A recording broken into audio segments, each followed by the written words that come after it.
So we have a leak detection that we're performing on this building over here. While this building is under construction right now, they're doing a complete remodel. The complaint was there was high water used from the seller, and now the buyer bought the building.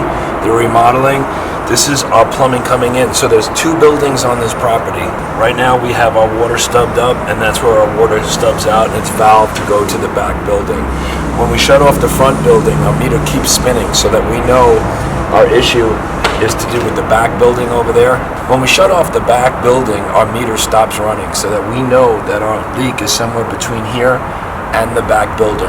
We're going to show you both how we locate this pipe and how we listen for the leak. So let's get it done. So first thing we're going to do is we're going to use our PG-2 and we hook it up to any water source on the property. By doing so, we run water through it, and what it's going to do, it's going to send a pulse down through the pipe so we can hear everything on the cold water side on this plumbing over here. Notice how we hone in on the actual leak, and this is what it actually sounds like when we listen to it. It gets louder when we're right over the area, and when we're coming away from the area, it starts to dim out. What we like to do is mark the ground when we get over the loudest part heard.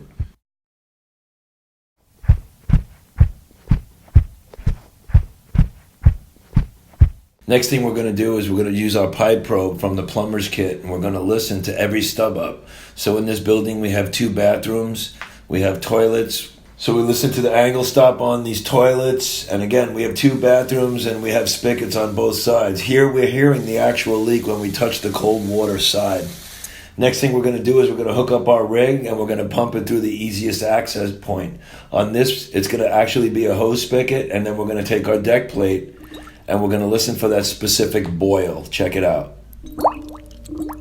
That's the sound of the leak. We got this one done.